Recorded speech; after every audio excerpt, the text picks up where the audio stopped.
Hello everybody, welcome to Nintendo Pow Block, episode 191. I am one of your hosts, Corey Dirrig, and alongside me, as always, is that retro code, Eddie V. We're making it through, guys! Yay! Yeah, the week is has almost come to a close. We are recording on a Friday night here in quarantine, week one for me, and it might be the only week for me. Got the call today that everybody's coming back to work on Monday, so that's exciting. How are you doing, Ed? How's life going for you? It is going great. Just a heads up, everybody behind the scenes, me and Corey has been having some great meetings, talking some great stuff out. We got planned not only for Brush Games, not only for Arsenal X, but super hyped for what we got planned for Nintendo Pow Block. I've been getting some games in, and yeah, I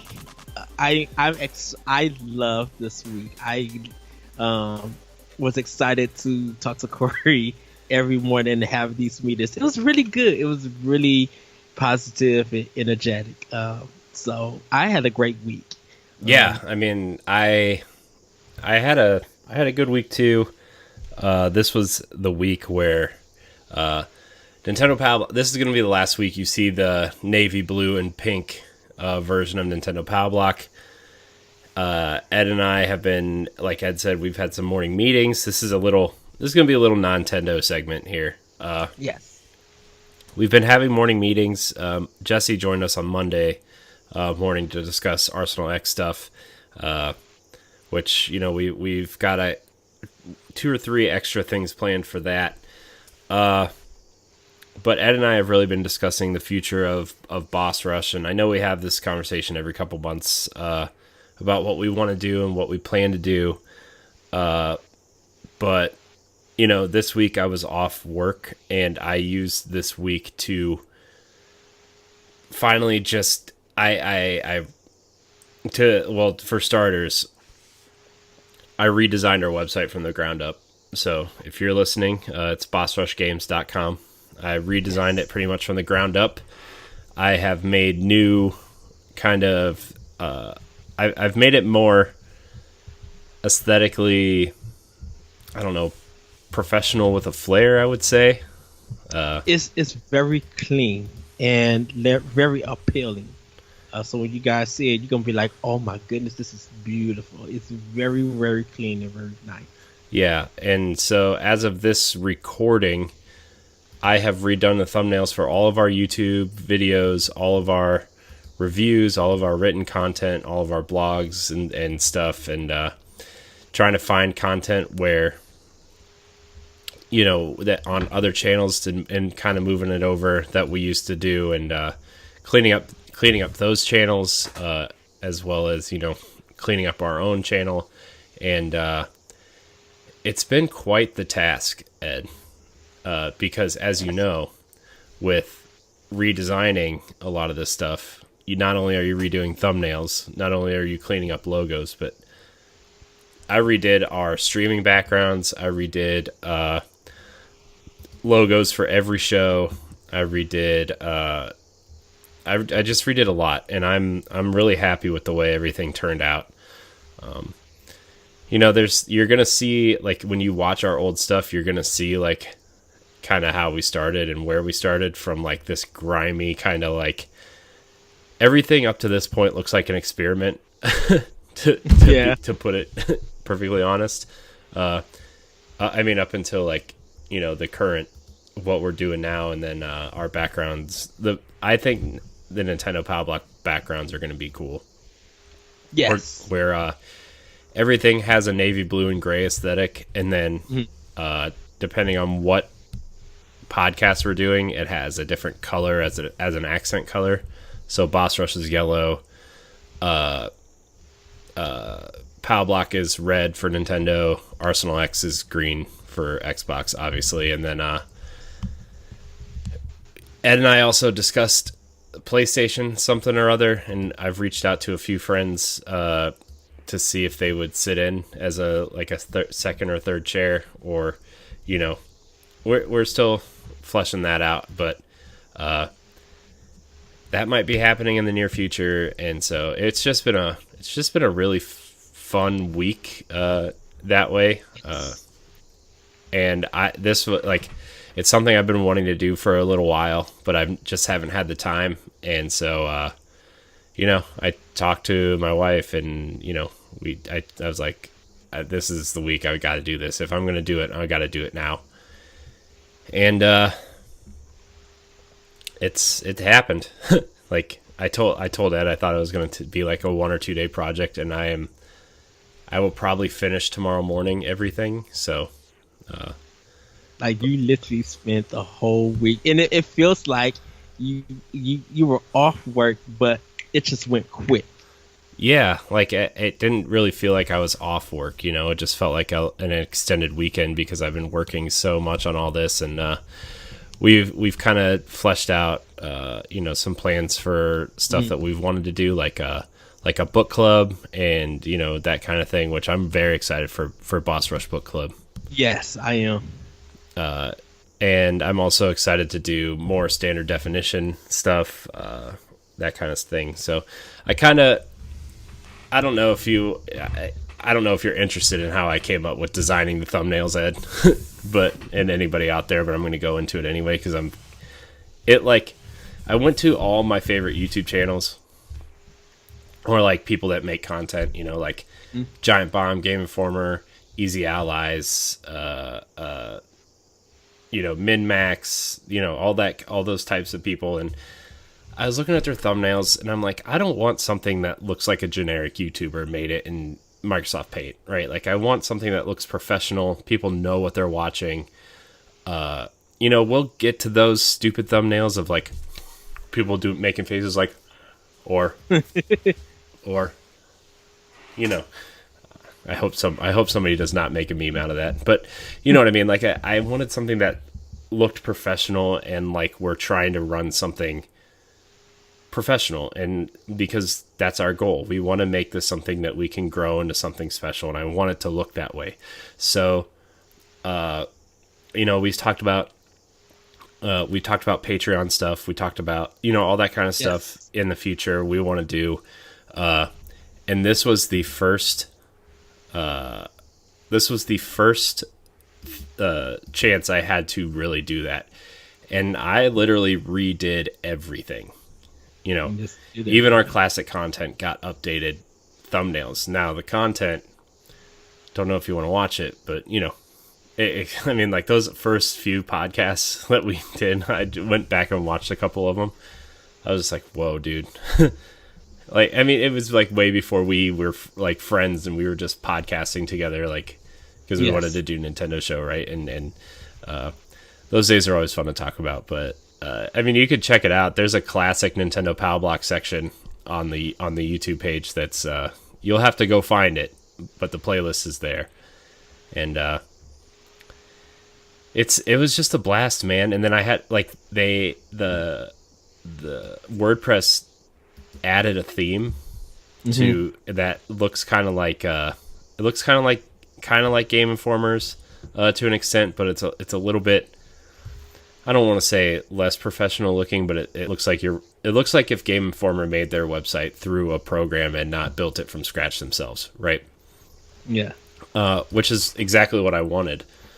And so that's what I used, and I think the website turned out better than I expected. I really do.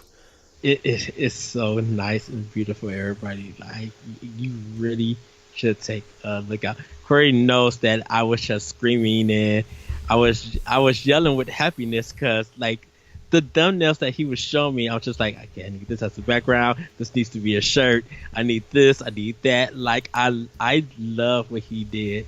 And he knows if I would have said boo to some stuff. No, you did say boo to some stuff. I've said, like, everything I do before I post it, I kind of run by Ed, just because, we've been doing this together for so long. I don't want to like put something out there that, we don't agree on.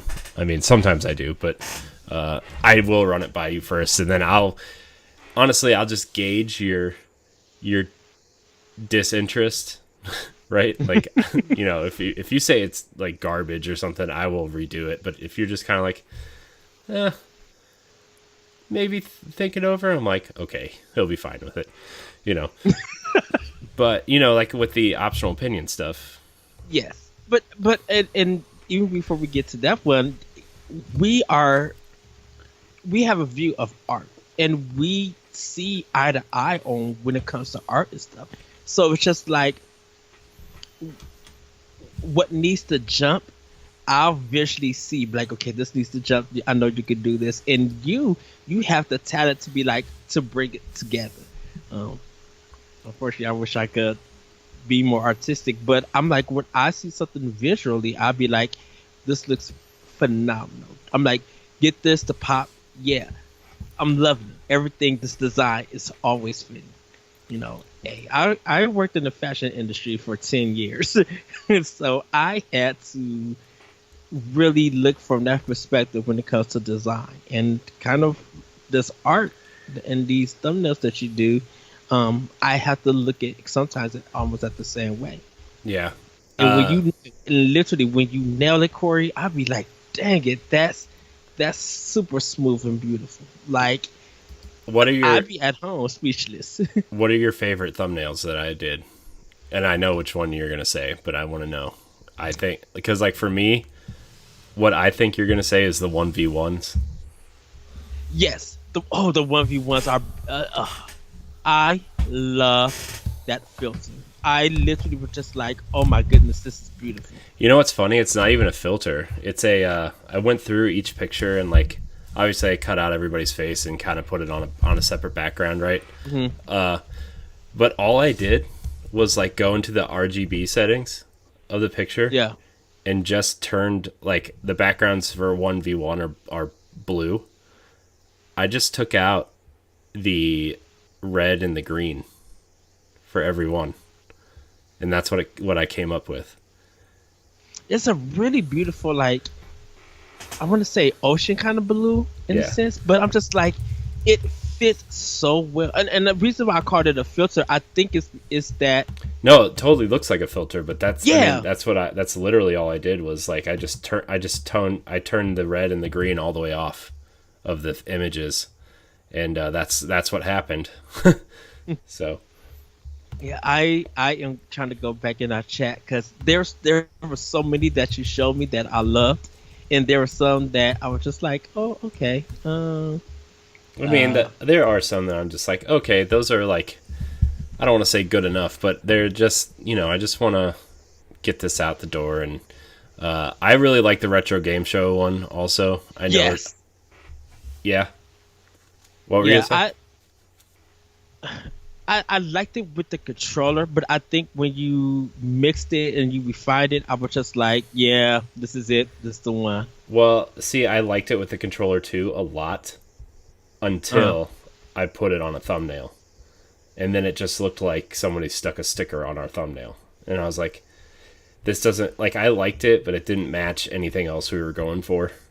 And you know what? It may have just been that because it was the thumbnail with nothing attached to it that I love. Because it was the controller, it was that black and white, like tiny dot print looking thing. I think it was because of that by itself. I was just like, yes. But then when this Okami Pie and Play one, dude, I super love that one. Some of the Pod and Play ones turned out really, really good. Like the Hellblade one turned out really good.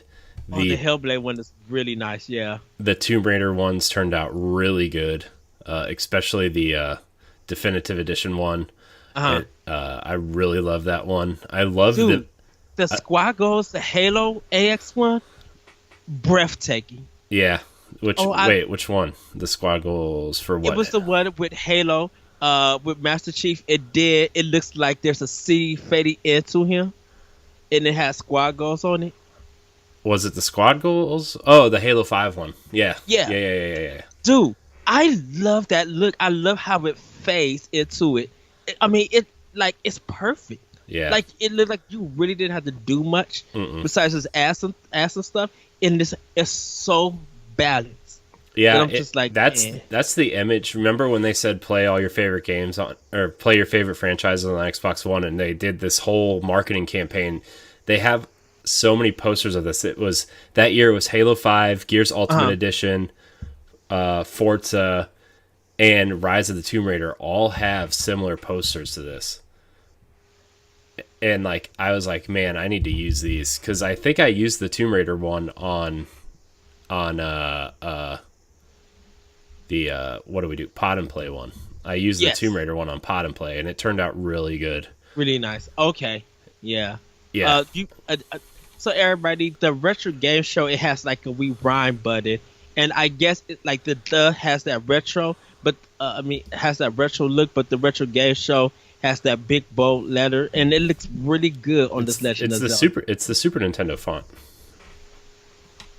The retro game show is the Super Nintendo font, and I put a shadow drop behind it with the rewind button behind it, and that's how that. Like originally, I had a skin of a Super Nintendo controller outline, and was trying to put the retro game show logo in there, and I like I said, on a flat as a static image, it looked really cool, and that's what I was looking at.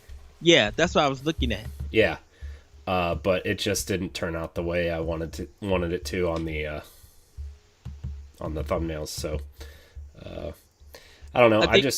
What?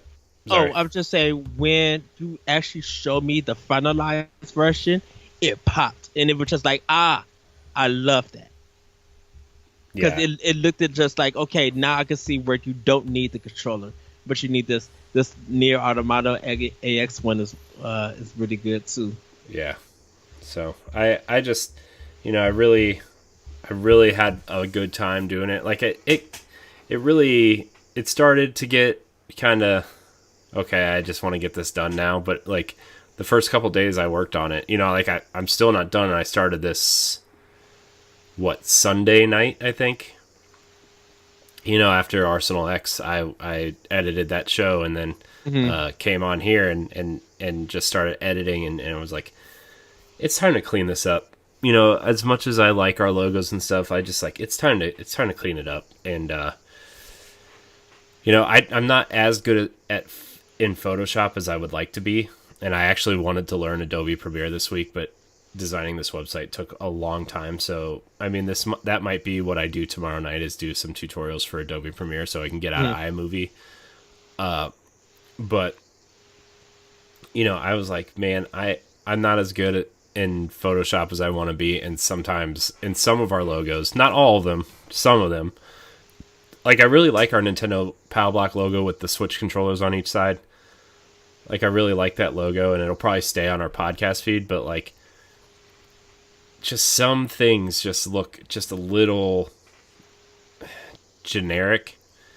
So I was like, look, we're just going to go with clean lettering and, just, colored accents and everything, and give everything that just simplified look. And that's how we came up with it. Now, some of the shows, like the Squaggles logo, I did make a logo for that. It's a pretty generic kind of, not generic, just a simple scope reticle with the word Squaggles on it. That was fun. The retro game show we already talked about, and then the indie masterclass one was just relatively simple. Yeah. I just did some orange squares that interlocked and just did an indie masterclass. I think it turned out pretty well, actually. Yes. So I was pretty happy with that. And then what was the other one? I think I did. Let's see. Hold on. There's another one. Maybe not. Oh, Quick Looks. I found a really, really cool font. Just to, clean it up a little bit. So, but I'm really happy with the work. I mean, I know some people can probably point and be like, okay, well, that's dumb. But I'm like, you know what? I don't care. I did it for us. And, the expansion pack, I did a small new logo too. Okay. Which, dude, I forgot how many expansion packs we did, and that one was like the worst one. I hated doing that one. Uh, Just because like they're so old at this point, you know, because some of them are from 2017, and like I was watching some of them and the backgrounds we were using and just how big the font was with like, you know, I went through this phase where I really wanted everything had to have like 2 or 3 outlines and shadow dropped and like borders. I'm like, oh boy, I'm so happy I'm out of that phase of trying to do something bold. So, but then also the blogs and vlogs stuff that we did in the I don't know if I showed you the review logos. not yet.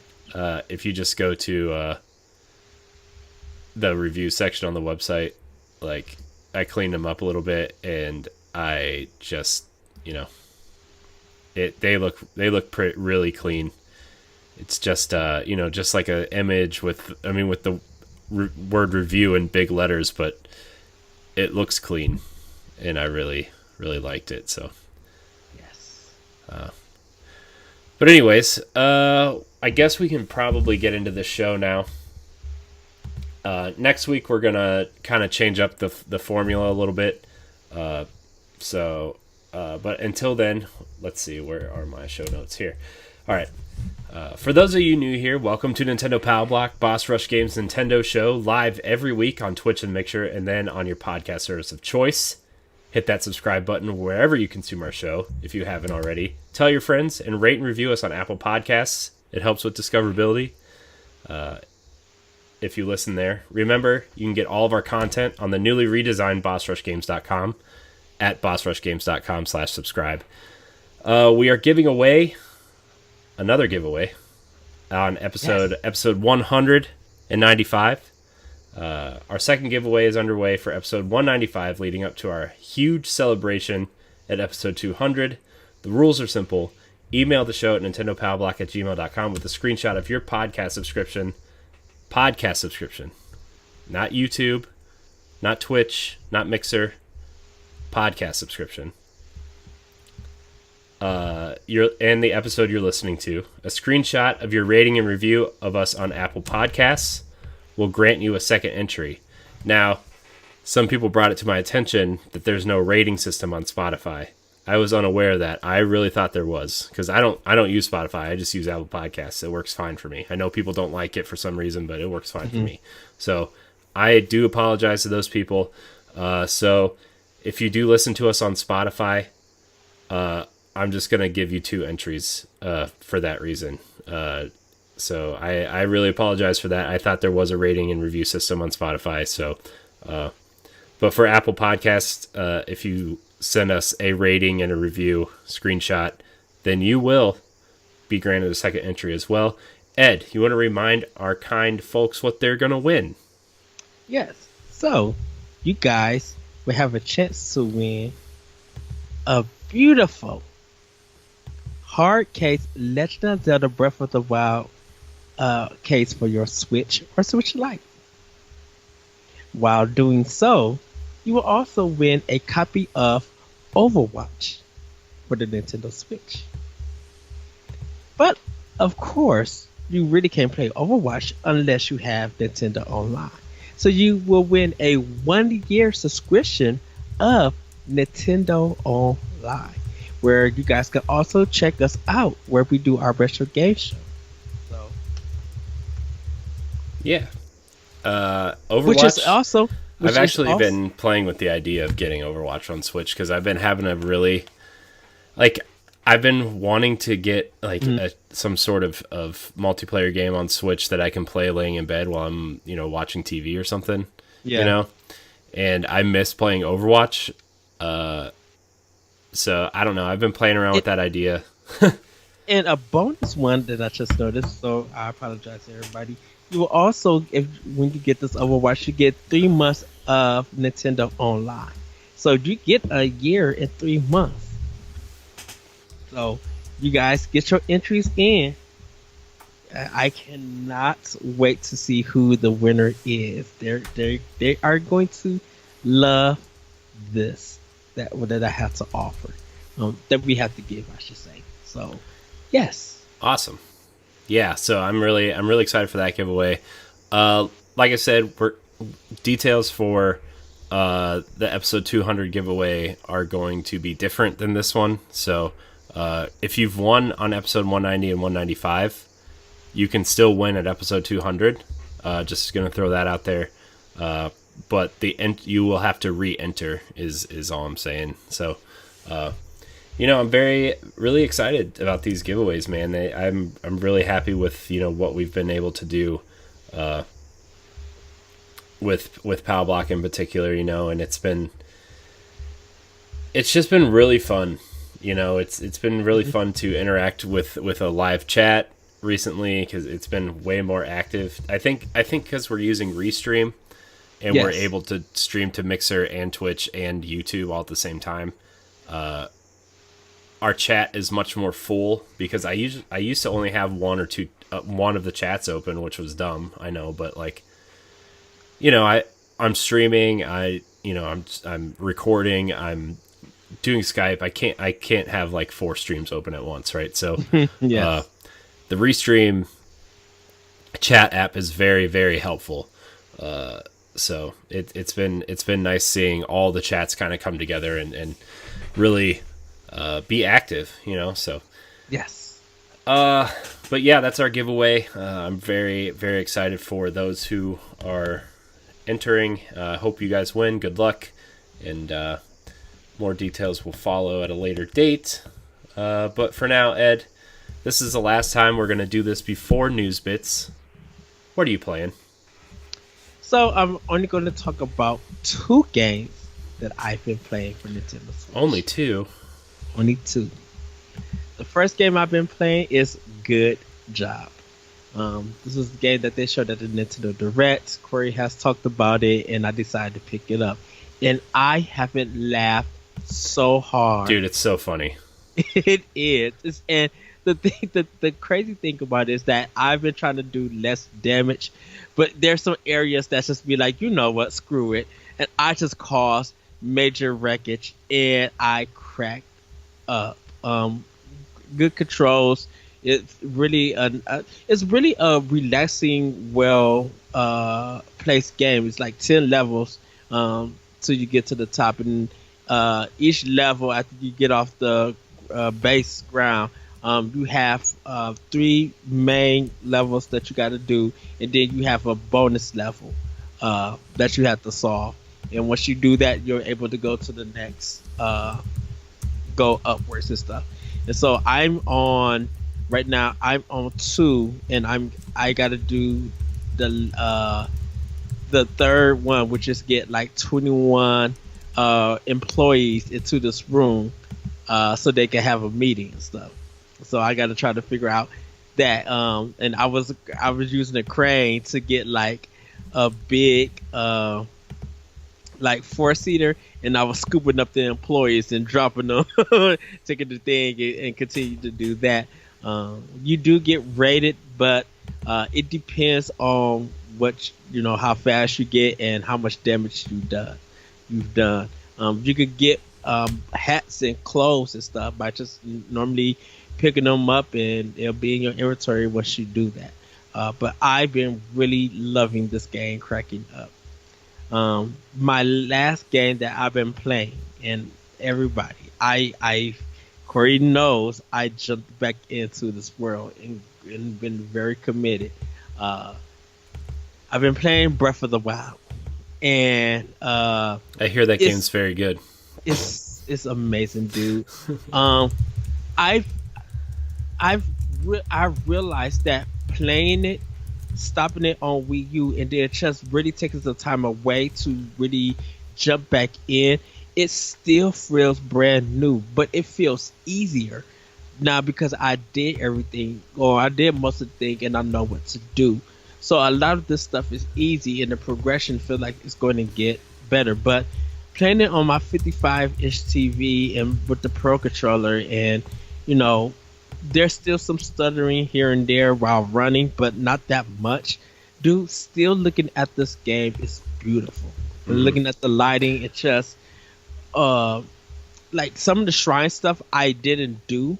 I completely missed it, But I've been doing some new stuff. There's the big golems with the cyclops golems with the eyes. Got to fight three of them to get that ball and put it down to get to get it.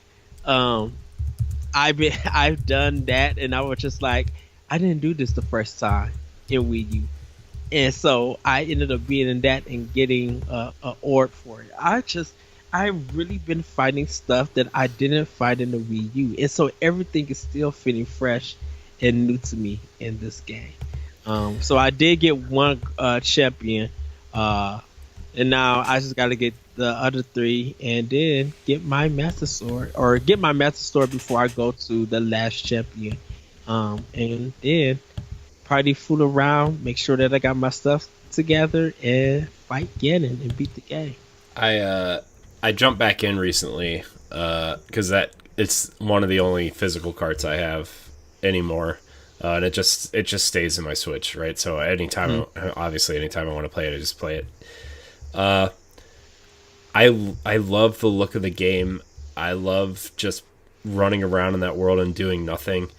But since I've been playing some other games recently, I have noticed that this game is like, I don't know if it's just me or if my Switch is just like running weird or something, but like it just like sometimes the colors look like they're kind of washed out, and I think that's just like a lighting issue at certain times of the in-game clock. Like the lighting looks really washed out unless you're staring at that like the glowing blue and pink of the Guardians, and like it kind of throws me a little bit, but you know, I still love just running around in that world and taking down monsters and still leveling stuff up. You know, it's just such an amazing game.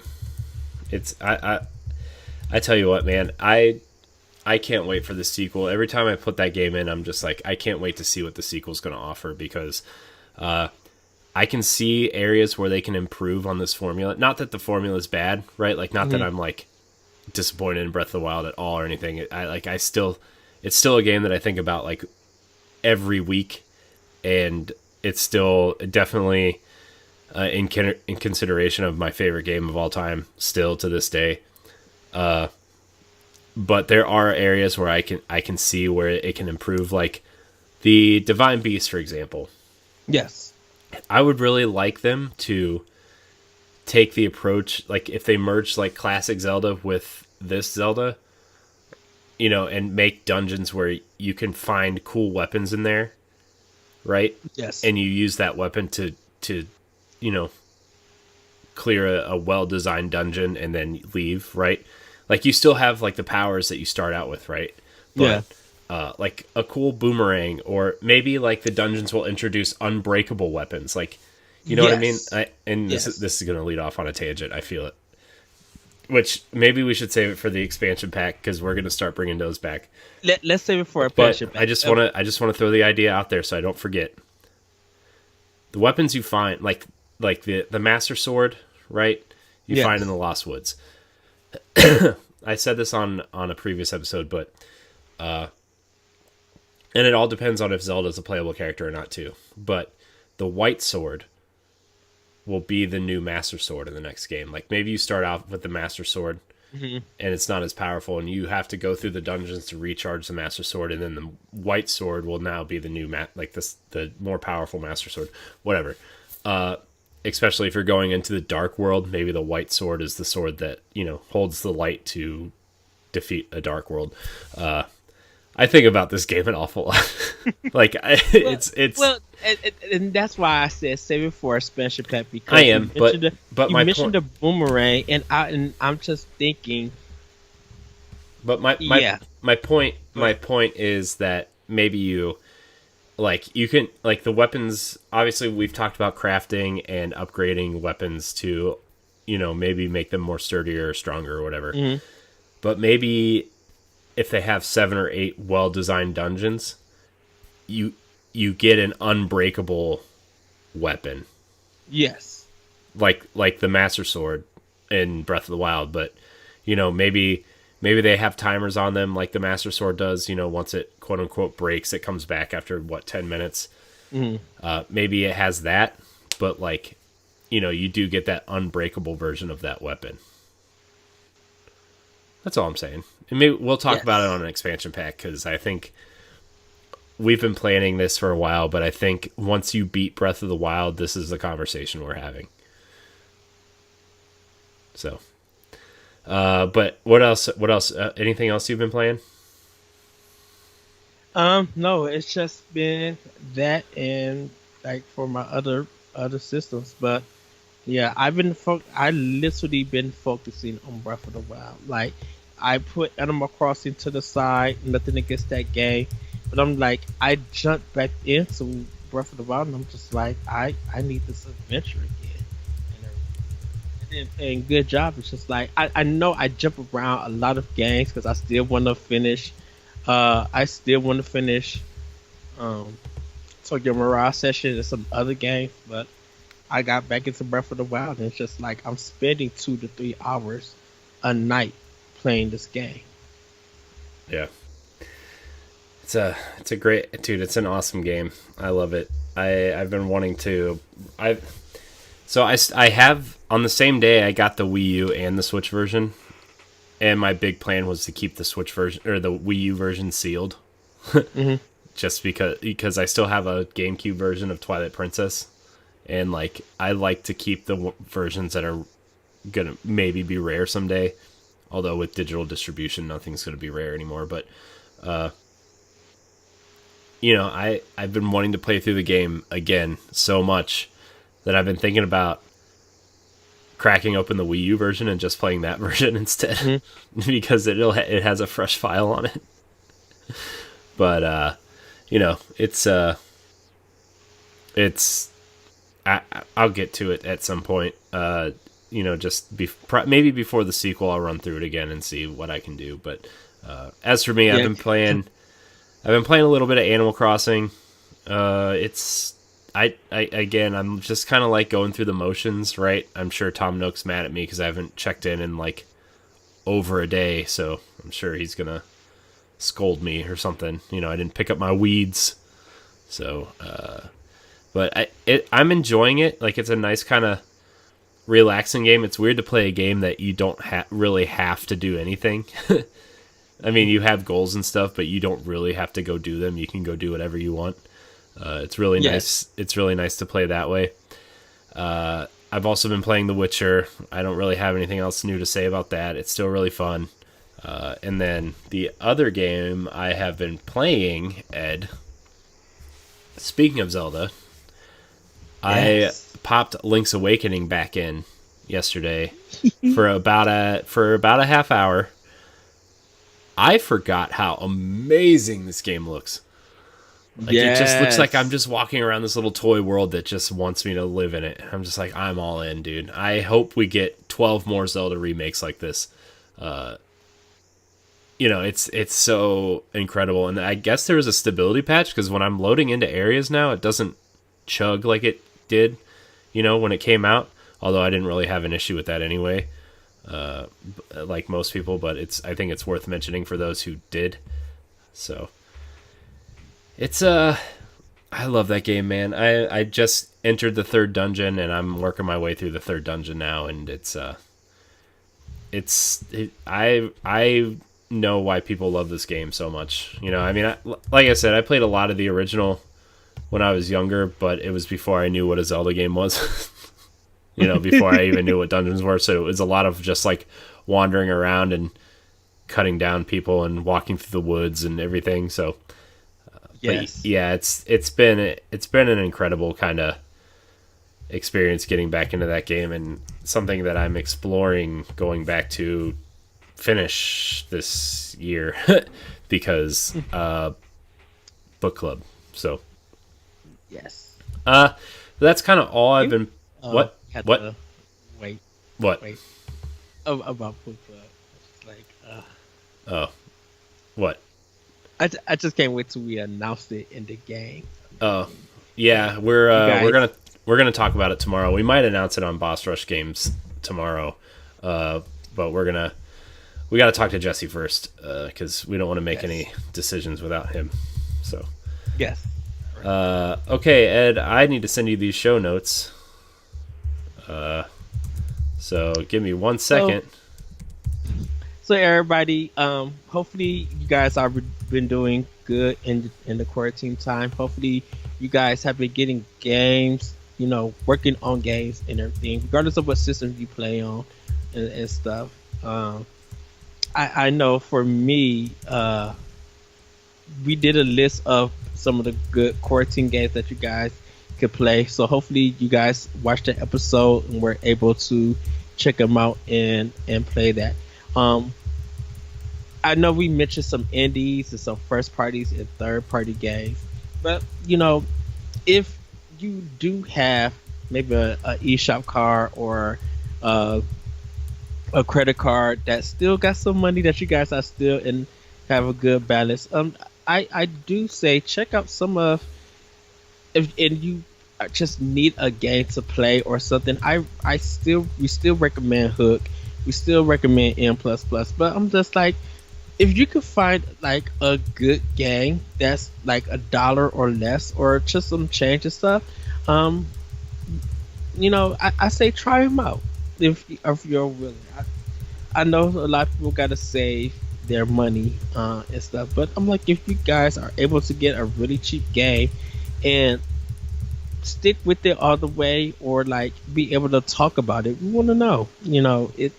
I think it's a good way to experience in this time what games can bring to the table when you actually have time to play them and dive into them deep and everything. Because like Corey's playing Witcher 3, I'm playing Breath of the Wild.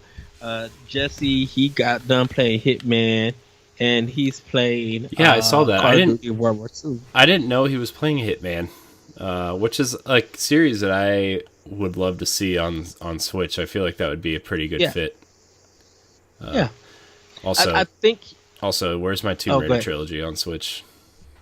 Exactly. I know he mentioned it, but he didn't post it, or he didn't post it in the chat, or I didn't see it on his Twitter page and stuff. But he ended up being it, so congrats to him. And he jumped into the single player for World War II. And I'm just like, that's cool that you are getting back into various games, but playing the single player campaign and stuff. Yes, good job, Jesse. Proud of you. What is this? Hold on. Breaking news. What? It's not really breaking news, but there is Theme Park Simulator coming to Nintendo Switch. I hope it's better than that garbage Roller Coaster Tycoon, a disgrace to Roller Coaster Tycoon. I see something like that. Isn't it out? I thought it was out. It's coming on the 17th, which is tomorrow, I guess. No, it's the 17th. It's today. Oh, is it?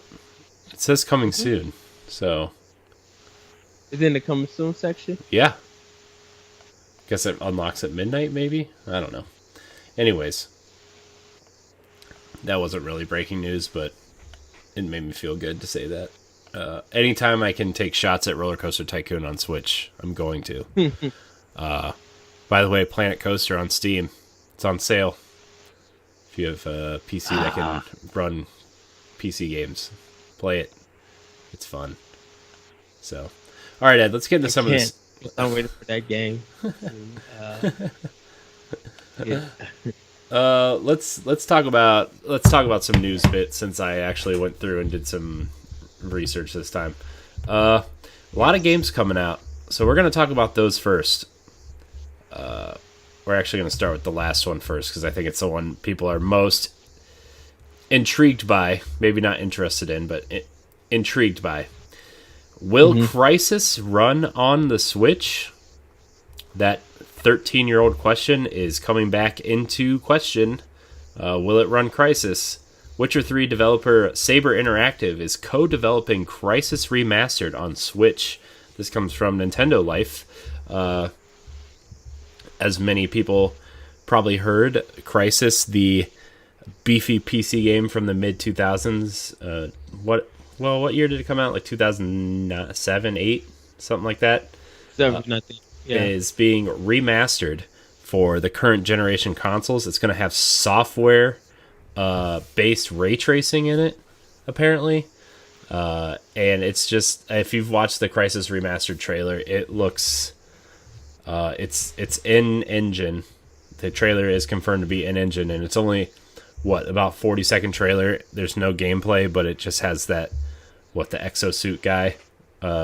Yeah. It looks incredible. At least it's probably the PC version of this trailer, but yes.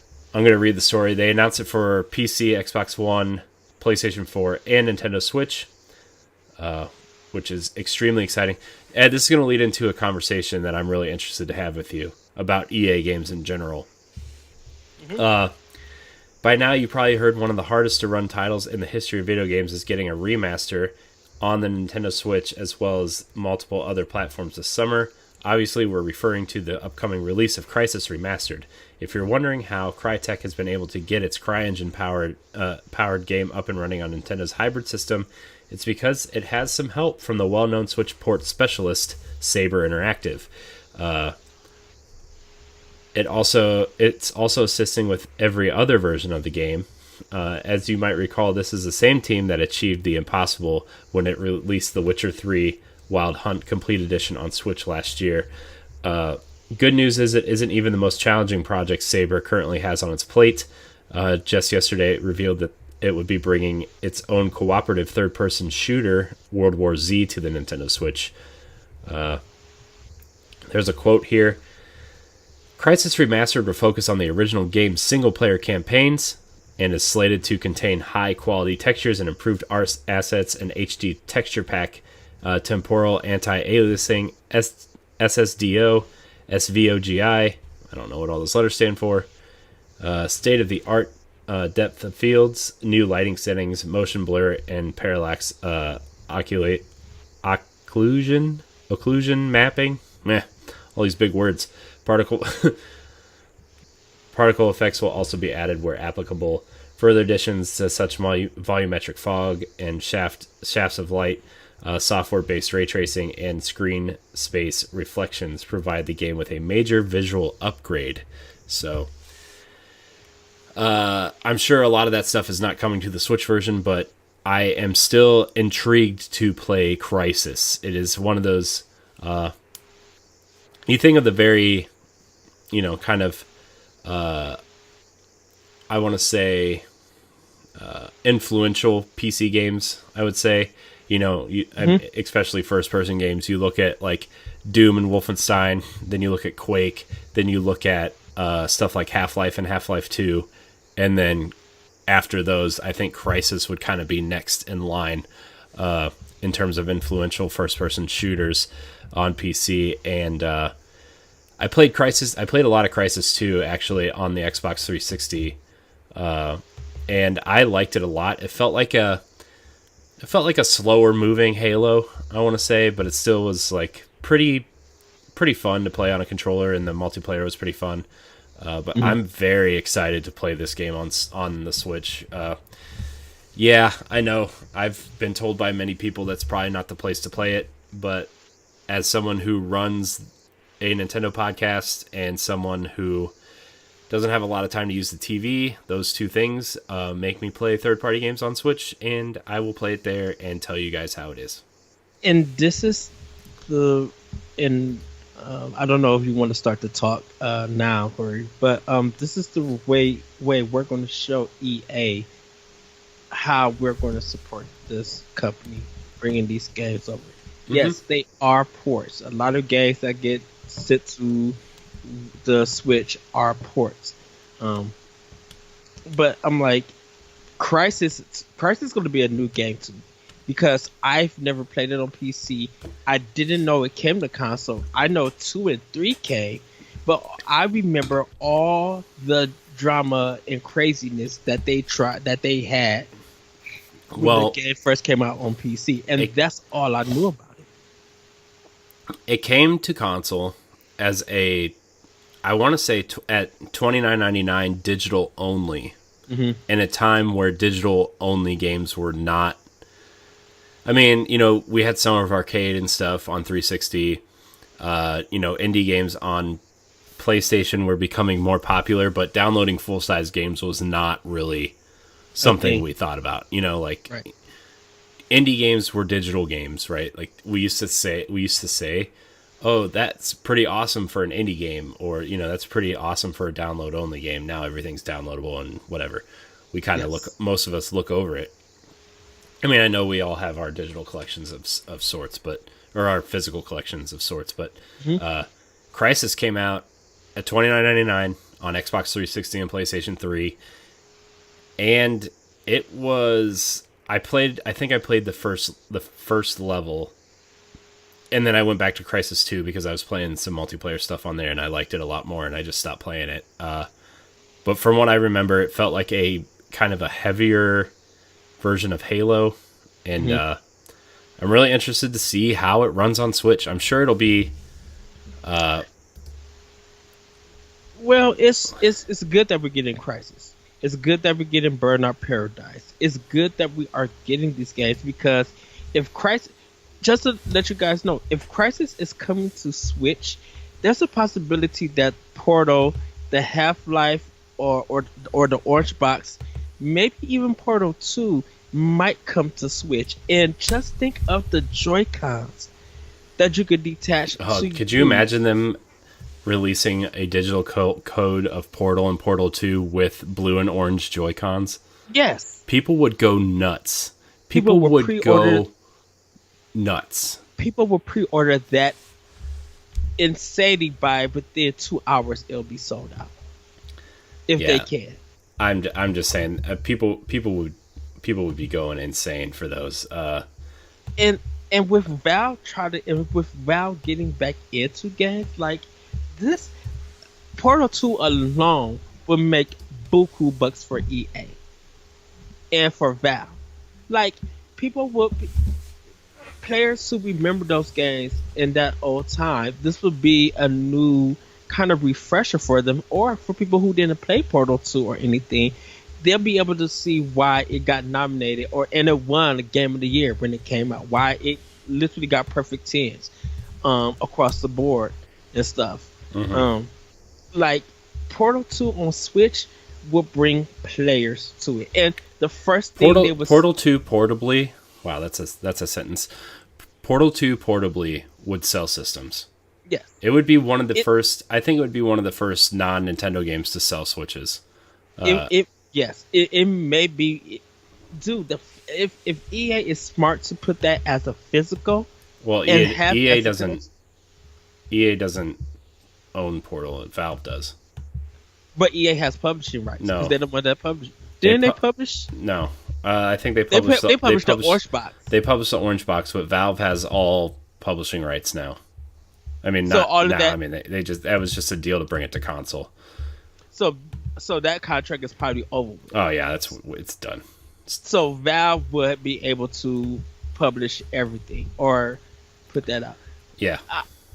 Reason why I was thinking EA did it because of them, because Crysis is a good example that EA is publishing it. Because I don't know. I thought Crytek published it for a PC, and EA just did it for a console. What? And the Crysis series. Crysis? I honestly don't know now. And that's why I was wondering if that contract is.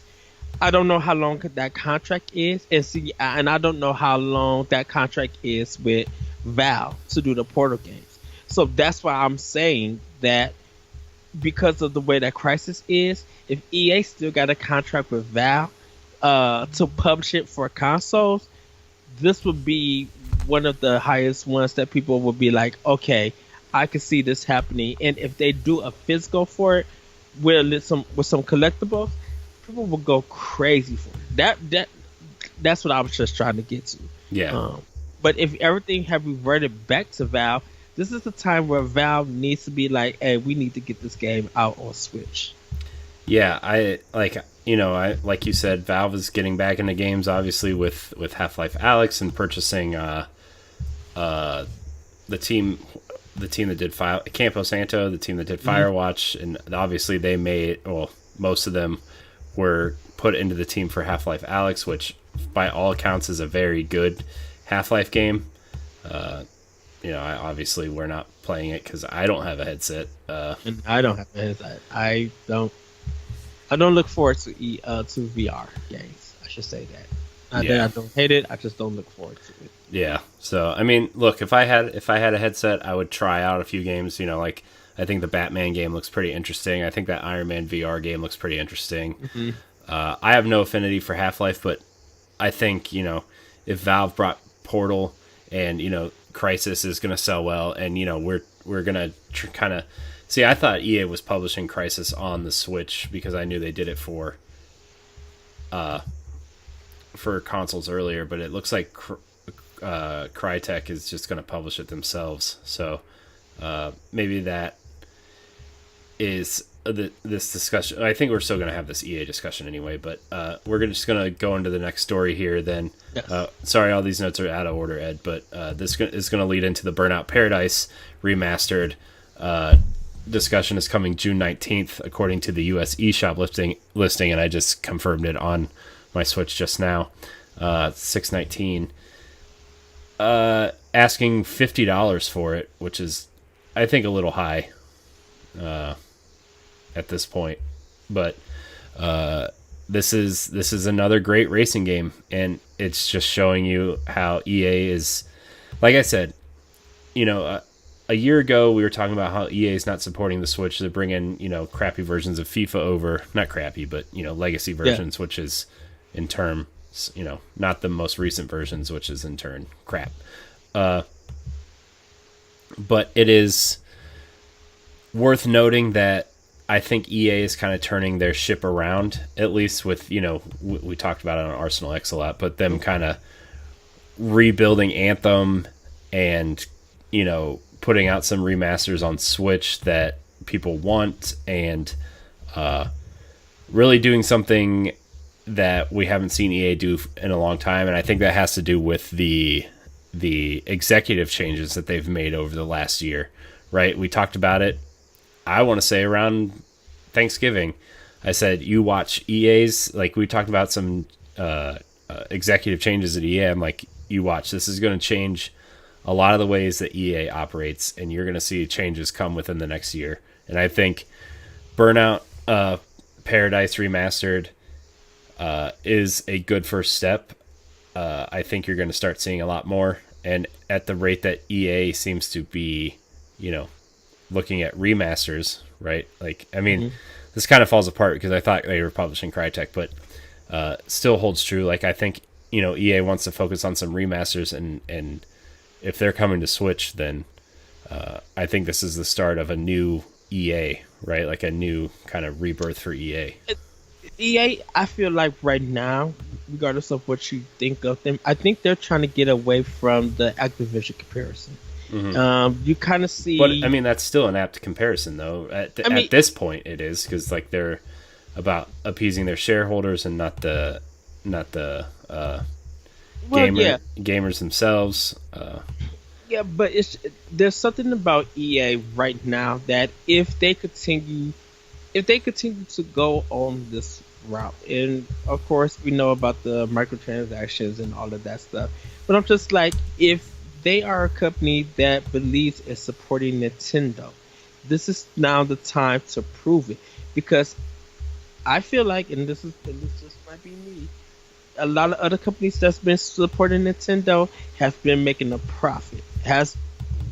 We talked about it, I think, either in our chat or last week or one of our morning meetings this week, but not that it's a lot compared to what it's sold everywhere else, but The Witcher has sold over 1 million units on Switch. Yeah. I think Doom 2016 has sold over 2 million on Switch. Wolfenstein sold respectably well. Skyrim has sold probably at least almost 2 million on Switch, I think. So you're seeing Bethesda put in the work and get good respect from it. And if you looking at it in a broader light now, I think it was great for Bethesda to delay Doom Eternal. Because I'm gonna tell you guys this, and you might think I'm crazy for saying it, Animal Crossing has destroyed Doom Eternal Oh yeah, and yeah. still destroying it. Like Doom Eternal came out and everybody like, okay, oh that was good, that was fine, and barely anyone talked about it ever since that game came out. Some of the Xbox community and maybe some of the PlayStation community, depending on how you look at the socials and your friends that surround you, they may have said something about it, but still to this very day, everybody is still talking about Animal Crossing, and Doom Eternal is nowhere to be found. I think People, I think some people were disappointed in Doom. Like, I mean, from everything I'm hearing, like, and for me, this stems from I think Doom 2016 was a great surprise, and I think that's why a lot of people hold that game in high regards, right? Yes. Like, people thought it was going to suck because they didn't get early copies of it, and they played it, and yeah, the multiplayer was lackluster, but the campaign was a phenomenal surprise, right? yes. And I think that's why people love it so much. And this was, you know, they added a lot more. Now, I haven't played it yet. I'm going to play it when it comes to Switch and let you guys know how it plays, but And I haven't. I got it for Xbox One, and I haven't gone back to it. I think some people were really disappointed, and well, not really disappointed, but it was like more of the same with some tweaks, right? And that's what disappointed people.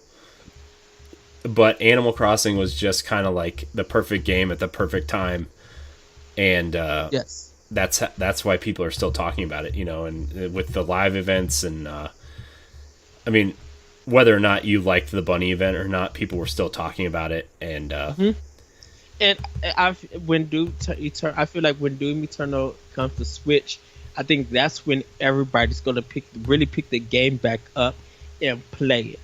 Like they're gonna get it on Switch, they'll play it on their console of choice.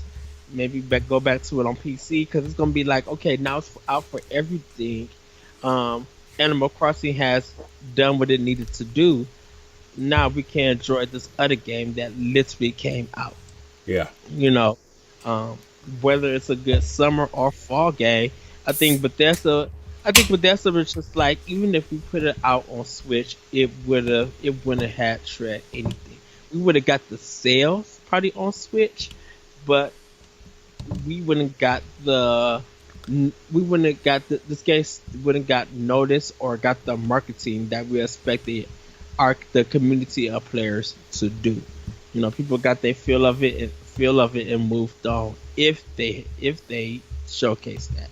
yeah. Animal Crossing was just too big for Doom Eternal. Now, I think, like I said, if it comes out in the summer or close to the fall, like if we have a big September like we did last year, and Doom Eternal is in there, that would be a great time for that game. Yeah, because it feel like a resurgence in the scene. well, I feel like this is a Dark Souls remastered situation where Nintendo, I mean, like, I don't know if it was ready or not. I don't think it was ready, but I think it's going to be ready before they release it, and Nintendo's going to have the final say on when it comes out, and they're going to try to line it up with a strong fall lineup. You know, if you need something, not that like the Mario games aren't all amazing, but you need something to break up those releases, right? Like, and I think Doom kind of fits where Dark Souls Remastered or The Witcher fell, you know, in that kind of early fall slot.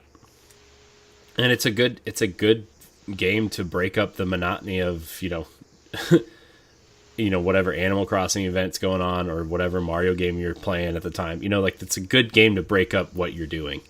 Monotony was the wrong word, I think, but you know what I meant.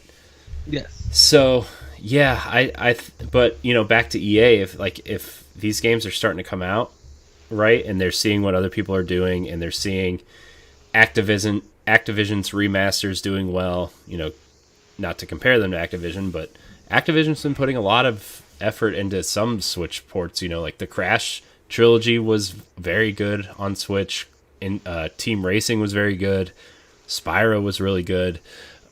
You know, you're starting to see those kinds of things, and I think EA is going to start looking at that specifically, and what Bethesda's doing, and what Saber's doing with, you know, their games, and they're gonna put some effort into it. I don't see them developing the games themselves, right, or, you know, remastering the games themselves for Switch. Like, I think I think you're going to see Saber or Panic Button or Iron Galaxy take on a lot more responsibility from EA to do these remasters. So, yeah. Speaking of remasters, by the way, Star Wars Episode 1 Racer teased in the event in the Nintendo Direct Mini, which we broke down. If you want to go watch, you can go to our podcast feed or the Direct Recap show on YouTube and watch it. Star Wars Episode 1 Racer will be released on PlayStation 4 and Nintendo Switch in May, specifically May 12th, 2020. So you will be able to play those games. This beloved racing game. I'm not sure if it's good, but I think the Switch version in particular has an advantage because of the Joy-Cons having the HD rumble, and you can really, if they do it right, I don't know if they put that much effort into it, but if they do it right, like I just remember the way your pod racer would fall apart on the Dreamcast version. At least you would feel some feedback if you had the rumble pack. So I think, Ed, are you there? You froze a little bit. I'm here. Okay. Yeah, Skype was acting up for a second. Oh, well, whatever happened, that humming sound is gone. Oh, the previous Skype. Yeah, it had to be Skype. Which, by the way, we never tested out Zoom this week, by the way. I was waiting for you to tell me to download it so we could do it. Yeah, I honestly kind of totally forgot about it, but we'll do some technical stuff next week. Yes. So, but I'm a fan of this game. I don't know if I'll be picking it up again, but because I have it on Dreamcast, and I actually hooked my Dreamcast up for some Dreamcast streams next week. So I remember testing this game, like doing I think it was on the demo, and I played a little bit of it, and I was just like, I like this game. Never picked it up, so I'm going to pick this up for Switch. It's fun. It's an interesting twist on an arcade racer, right? Yeah, like and it got good. It got great reviews when it came out. Yeah, because it used the Dreamcast version got great reviews. The Nintendo 64 version is not a game you want to remember. Like, with a game that's all about speed and kind of predicting where you're going to go and needing to see where you can go. Yes. The draw distance was like 5 feet. Oh, wow. It had the Turok fog, we'll say. Ooh. And you don't want that in a racing game. Turok, you could handle it because you're a slow-moving human, but when you're going 500 miles an hour in a metal box, I hate that Turok game that came to the GameCube. Oh, goodness, that game was too long. Oh, well. Speaking of games coming to Switch, Ed, this one's for you. Streets of Rage 4 gets a release date. Yes. April 30th. This is from Game Informer. Streets of Rage is coming to just about everything, arriving on Xbox One and Game Pass. Wow, it's launching into Game Pass. That's pretty awesome. PlayStation 4, Switch, and PC on April 30th. Fans of the old-fashioned beat-em-up genre have been treated to a mini resurgence in recent years with Streets of Rage 4, the latest to channel the button-mashing, food-munching, thug-tossing title. So, it looks pretty cool. I like the art style. It's pretty interesting. So I will play this with you. We'll have to do a quick look of this. Yes, I am getting the physical version from Limited Brown Games. So hopefully I get it on that same day. I'm very when they said that they was doing physical, everybody pretty much waited for that day to happen. And yeah, I got my pre-order in and I'm excited. Nice. Yes. All right, we're gonna move through these next few pretty quick here. Void Bastards is also coming to Nintendo Switch. It's a kind of... I'll just read the article from Nintendo Life. Following on from a classification last month, Blue Manchu's revolutionary strategy shooter Void Bastards has now been officially confirmed for the Nintendo Switch, arriving on May 7th. The game is created by the developer and director of BioShock and inspired by other titles such as System Shock 2. The bang tidy downloadable content for the humble published title will also be available for purchase upon release. Over on the game's Twitter, the game developer also confirmed a physical release is in the works and said is considering adding motion controller support for the Switch version via a patch. So, for those who don't know, this is kind of like a roguelite shooter. Kind of has a really distinct art style, but the game is kind of designed in a way that like BioShock and those games that were mentioned before. It's a really pretty game. It's a fun game to play, but again, has the word roguelike in it, so I will not be playing it. It's a very pretty game, though. I think it's one of the best looking games in terms of art style that I've seen in a long time. So, if you like roguelikes, it's definitely one to pick up, and if you like BioShock, it's one to pick up, but I will not be picking it up. I know a lot of people were hyped about it when it came on the other platforms. So I'll probably pick it up to see what it is. Definitely to talk about it on Pow Block. So it's on Game Pass too. If you have an Xbox or Xbox on PC, it's on Game Pass. So if you want to at least try it out before you get it on Switch, if you want to get it on Switch, it's there. So, but definitely a really funny shooter. It has a lot of comedy in it, like dark. It's like dark humor comedy type stuff. Like it's really, it's pretty good. So, I do recommend it if you do like roguelikes and shooters at the same time. So, yes. All right, Ed. We're gonna. There's a program coming to the Nintendo Switch that lets you code your own games. Let's see here. Create your own games on Switch with Smile Basic 4. Available next week. Launching next week on the Nintendo Switch is Smile Basic 4, a programming application that lets you play and design your very own games on the console. Using its very own Smile Basic programming language, the tool is said to be easy to understand even for beginners. It includes various materials and tools to help you jump into development, and once you're done, can upload your finished games to servers for others to check out. An early edition of the app actually made its way to 3DS a few years back, and this time it seems to expand on it quite significantly. So there's a list of features and stuff that you can look into. It's definitely something I would be interested in if I had time, but also if I had time, I would also be trying to learn something like Unreal or Unity or something at that point. So, but it's cool. It's cool for people to learn and play around with, it seems. So, yeah. I mean, I don't really have too much more to say about it, but if you're interested in programming on the Nintendo Switch, there's something for you. Yeah, I have nothing more to say. There is I think a game called there is a programming game that is coming to Switch that I was interested. I gotta find the name of for it, and I'll tell everybody next time.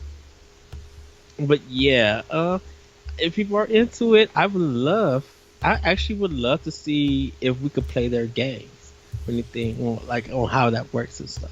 But I think that's awesome. Yeah, I still want a music making game. There is one. The Korg music program is on Switch. I think it's like $45. You're gonna want a separate memory card for that, though. It's pretty big. And yeah. So, anyways, we're gonna move on to our final story here, Ed. It's a pretty feel-good story. One that you actually brought to my attention before we started recording, so I thought I would include it in here. Miyamoto congratulates HAL Laboratory on turning 40, speaks of Iwata, Smash Brothers, and more. So it's this year HAL Laboratory, most known for their work on Kirby and Earthbound, as well as its work on early Super Smash Brothers games, celebrates its 40th anniversary. Back in February, near the specific anniversary date, the company launched a celebratory website along with a very loving piece of new artwork. There's a full quote from Miyamoto talking about the company and Iwata. I'm just going to read through these quotes real quick. and we can just kind of talk about HAL because they've done a lot of good work over the years. So, Yes. HAL was established when I was still developing Donkey Kong. Representing Nintendo, I've been working with HAL since they developed Pinball and Golf for the Famicom, but I became deeply involved during the development of 3D Hot Rally, where Mario was also appeared. Many of the people at HAL had interesting development techniques, and each one was entirely unique. It was fun to work with them to create new things that make full use of game physics as well as programming techniques. A new quote. After the release of the Super Famicom, Mr. Iwata, who was the head engineer, said, "I was clever." Mr. Miyamoto, this is a quote from Iwata now, Mr. Miyamoto and his colleagues take the specifications of the hardware ahead of time to make appealing products, so nothing is neglected when they finish. And Miyamoto goes on to say that that was a true compliment from Mr. Iwata. A new quote, after Kirby was released, I became further involved in game development led by HAL. After HAL's head of office moved to Yamanashi, I had a business trip where I could take a bath within full view of Mount Fuji. I still remember it fondly. Weird quote, but okay. It's a very Japanese thing. I know it is. I know it is, but it's just funny to read that. The experiment of developing Super Smash Bros. Was a risky balancing act. Regarding development, when Mr. Iwata found a solution, his suggestions were always clear and confident, and I often repeated short meetings to present to Nintendo. This was often to create new products. I realize I'm talking more about Mr. Iwata, but the approach of the craftsmanship at that time still thrives in the games that HAL is developing and in Kirby's role outside of his own game. I hope HAL's success will continue and will celebrate again in 40 more years. Best of luck. Yeah, man, HAL's been around for a while, and I mean, obviously Iwata had a lot to do with that company's success early on. I'm really, I know Nintendo's been going in a different direction, and I kind of feel like we talked a lot about this when the Switch first came out, but I really feel like, talking about Iwata real quick, that the Switch is his vision fully, and they kind of took it that direction and respecting his vision in terms of what the Switch is. Yes. And it's really, really fun to see his vision, that kind of started with the DS and even into the Wii U, right? Like, even though the Wii U wasn't a huge success, it was that stepping stone that gave us the Switch. And I'm really, we had this discussion when it happened, but we were in New York City, my wife and I was actually standing outside of the Nintendo store when I found out that Iwata had passed away. And we went back in the next day, and there was like a huge kind of memorial set up for him, and there was a book for, you could write your Nintendo memories and stuff. I don't know if they ever did anything with that book, but it was cool that I was there and got to sign it. And, there was Kirby plushes and bananas and, just all kinds of cool stuff laying around for him people would bring to remember him by. And it was really sad when we lost Iwata, but he had a huge success of HAL being successful. He had a huge success of Pokemon being what it is. Like, he was the future of Nintendo. Like, and he got Nintendo back to where what Nintendo meant when it comes to video games. And in this current time, they're continuing that vision and they're evolving. But I'm like, because he was a developer, he is a true president who knows about video games and have a love and passion for video games. And so, yes, Nintendo wasn't doing everything that Sony and Microsoft was doing. They had their own lane, but anytime they saw Iwata, everybody was tuning into what he was saying. Everybody was like, whether it was a meme or they would just like see him on the direct and him speaking, and even when he got sick and people didn't know and stuff, there was still love for hoping Iwata gets better and everything. And yeah, when he passed away, that was really hard. Like for a whole week and some days, people were still mourning Iwata. Mhm. And so to see, from where he came from and celebrating, like it's sad that he didn't get to see HAL celebrate 40 years and stuff. But I'm just like the spirit of Iwata and with Nintendo, and even with HAL, is still there and it continues. So, like, congratulations, HAL, like on the games that you make, and you're still making terrific games. Mhm. Regardless of what people say about them or think about their games, they're still putting out some great product. And if you literally just go in and give some of their games a chance, you'll be like, wow, I am enjoying what they deliver. I mean, Box Boy and Box Girl on the Switch, Yes. Nintendo's or Kirby's. What's the one that came out? Star Allies on Switch. Both HAL games, both great. Yeah. Box Boy and Box Girl is fantastic. By the way, if you guys haven't played it, please play that game. All right, Ed. Still need a physical for that. Do we want to answer? Or do we want to do question block first, or do we want to do the topic of the show first? Let's do some questions. Okay, question block. Remember, you can email the show at nintendopowblock@gmail.com or follow us on social media threads to get your question read on the show. Our first and only question this week comes from Deshaun Malone.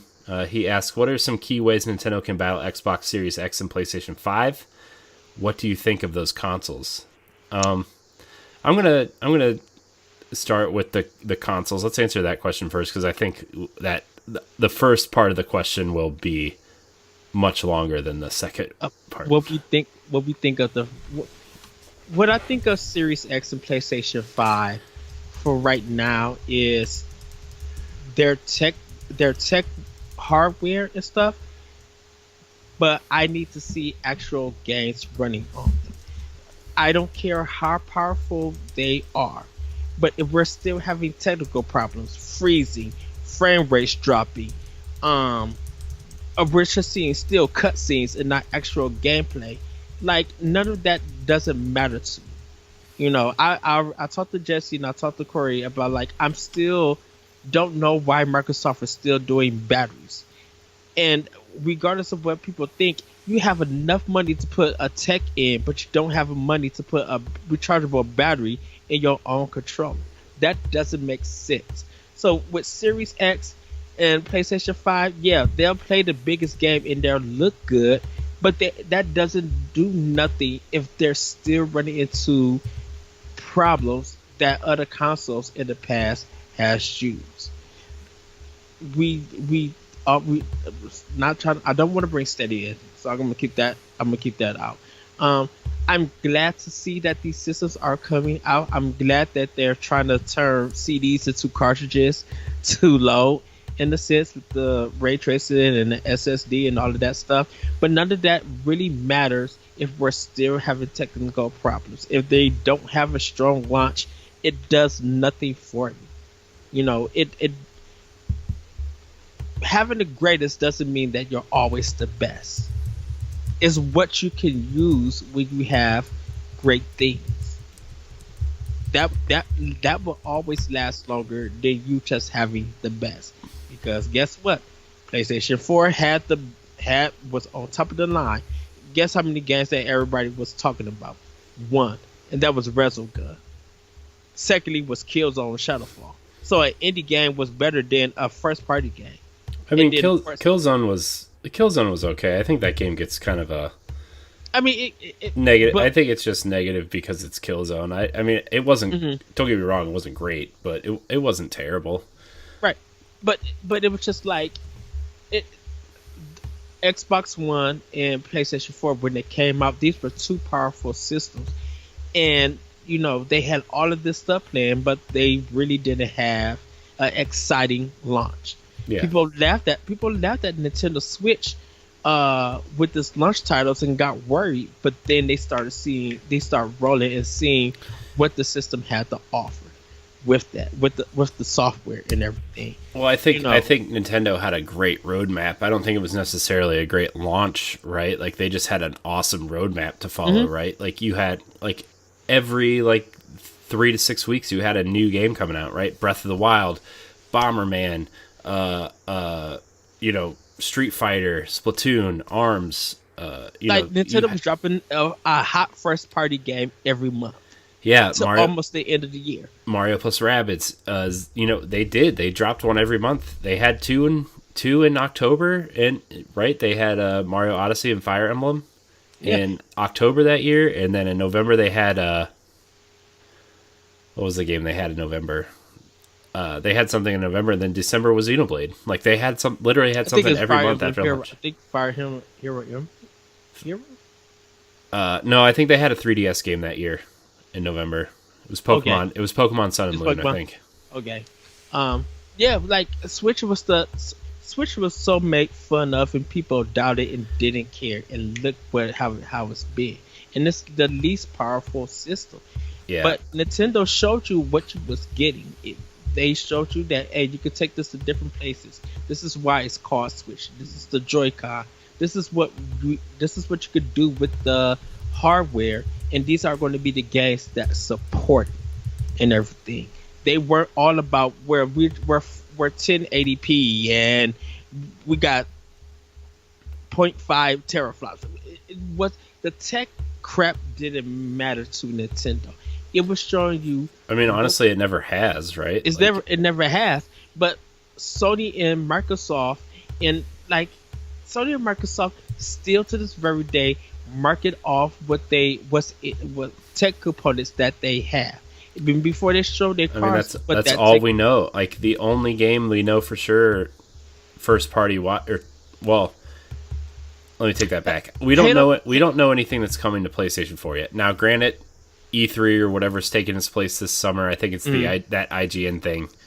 We know the one game for PlayStation 5, and that was shown at the Game Awards. I don't know. What was it? But we don't know what first party. Whatever. Is.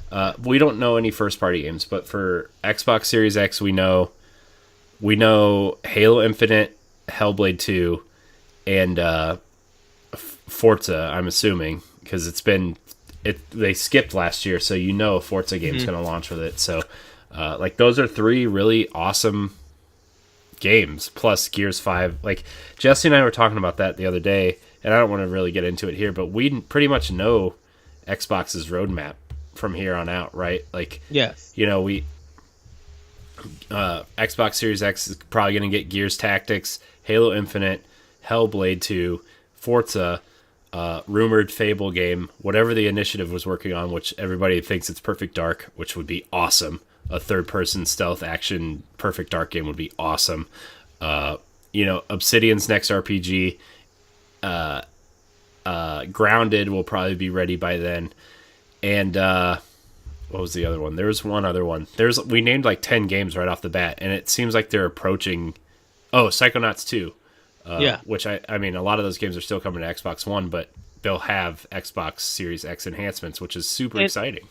And the thing that they need, like I said, we don't need cutscenes.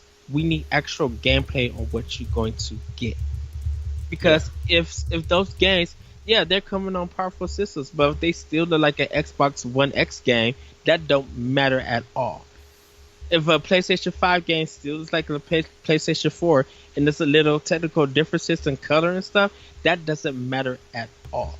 Those two systems really have to bring it. Now for Nintendo with Switch, they don't have to combat nothing because they're still bringing amazing games. Indies are doing well. Third party are still doing well. Second party games are coming. We know that Nintendo still has a roadmap for their first party. Like they said, we got stuff in planned in the works that you guys don't know of, that we are not ready to reveal. They're still marketing Switch Lite. Ring Fit Adventure is still doing good with DLC, with the music. I just think Nintendo's first party lineup has just been really strong this generation. Yeah. I mean, it was on Wii U also, but the Wii U, it's such a mixture of. I think the Switch is super successful because it's a sleek piece of technology that people like to have. Like, it looks cool. It's relatively cheap compared to the upcoming consoles, right? Which I think, if you're $200 and even $300 cheaper than the next consoles, right? Like, you're gonna sell, regardless, because you're cheaper, right? Like, I mean, you look at the Wii compared to the Xbox 360 and PS3, like coming out at $249 instead of $400 and $500, like, that's what helped the Wii sell, I think, plus the ease of the remote and stuff. But I think the price is really what helped it, right? That's why Xbox 360 killed the PS3 at launch. I think the Switch, I think the fact that it has a mixture of strong first party lineup, price. Nintendo's always done handhelds really well, which people love about it. And the fact that you have an option of it being a home console or something you take with you is like, plus the fact that it launched with Breath of the Wild and a Mario game, 6 months later, I think really solidified the Switch's success, and then once I saw Nintendo's first party game quality besides those two games, we saw third parties kind of jump on board. We saw we saw indies take off, in 2018 and last year we saw, like you said, PC games like Civ and Pillars of Eternity and Divinity Original Sin 2. And the crazy thing about the PC stuff is that people who don't play PC games are buying it on Switch. And the fact that if you do double dip, you can cross save with a lot of the Switch stuff, right? Yeah. Like The Witcher has a function on the Switch version where you can link it to your Steam or GOG accounts, and you can transfer your saves between the games. Right. Civ does that. I think they confirmed that XCOM 2 is going to do that. So yeah, I believe so. Yeah. The Switch is doing a lot of neat things. I do wish their online stuff was better, like their own online thing. I wish they would just pay Microsoft to give them Xbox Live. Can I touch on the online thing stuff? The only thing that's crazy about the online stuff is that, okay, yes, we don't have the stuff that Xbox and PlayStation has online, but how many people who do online are really chatting in big parties playing games? Unless you're streaming, because that's where there's times when I see you and Jesse on. Yeah, we're talking.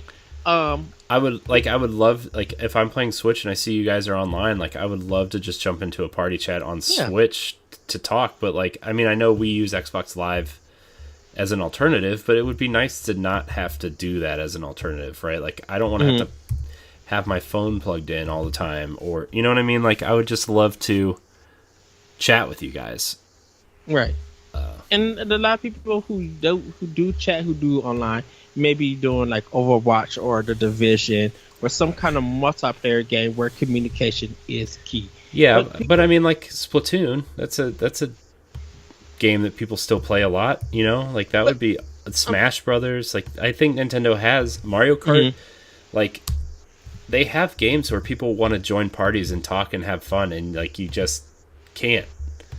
Yeah, but then you sometimes hear people just be like, "Oh," some people talk to the people that they know, and not the ones that they meet across the world. Because some people sometimes be like, when I play a game, I'm fine listening to a podcast or I'm fine listening to music, but I do not want to talk to other people while I'm playing the game.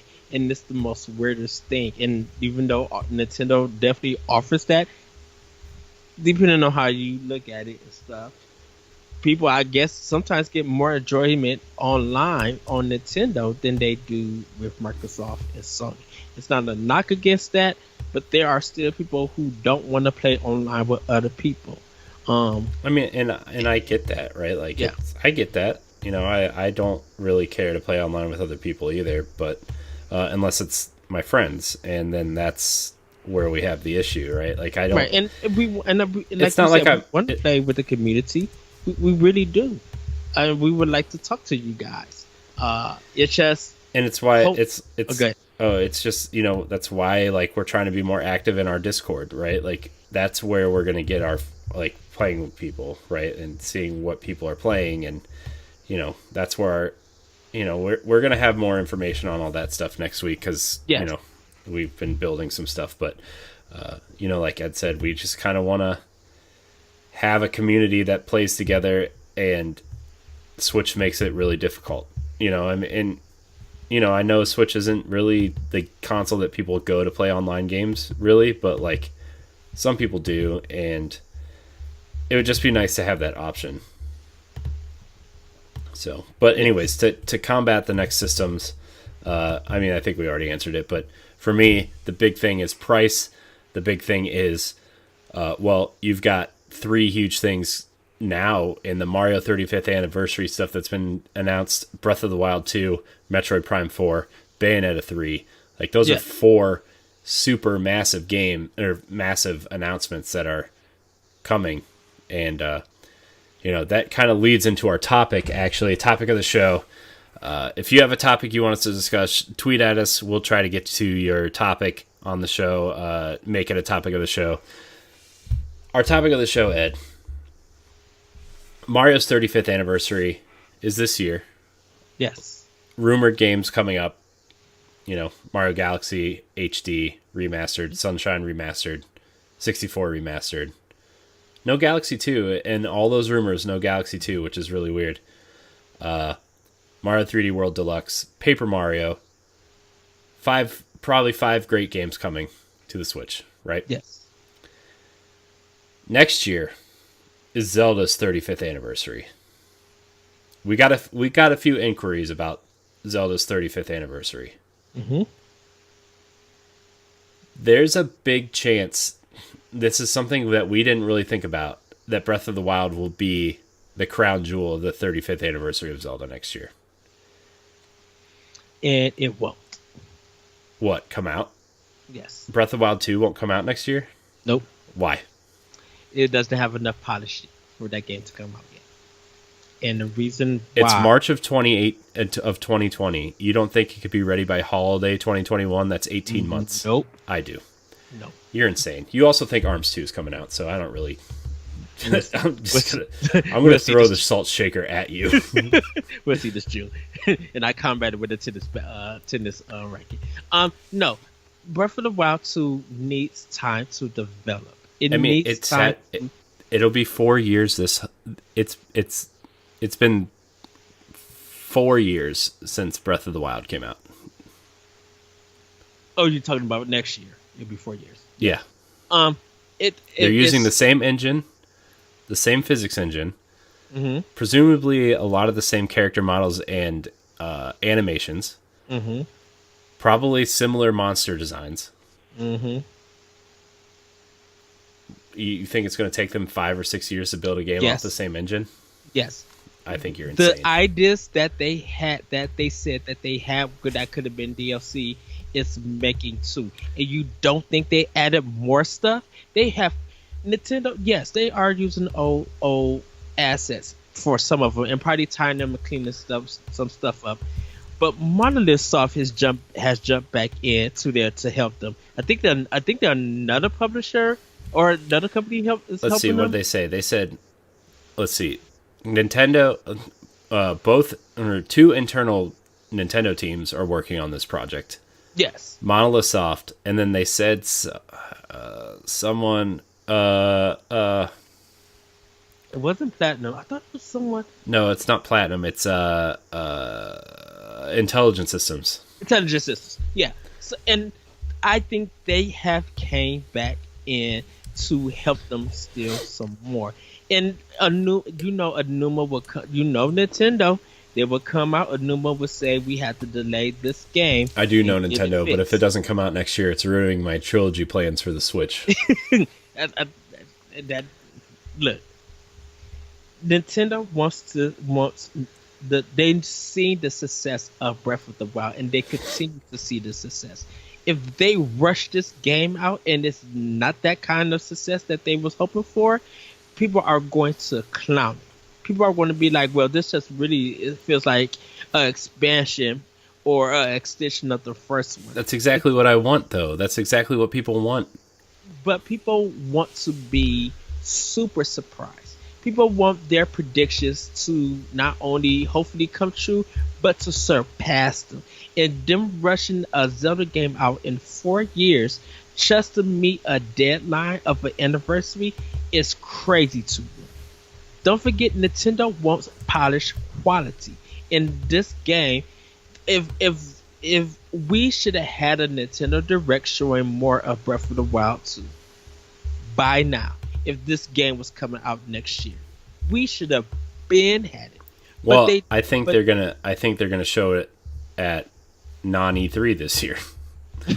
Probably, and that'll probably be like a highlight. But they really want to go in. They want to go in and make sure that this game is polished, making sure that the fixed stuff is working. But people know they probably looked at the criticisms and see what they can refine and to add stuff.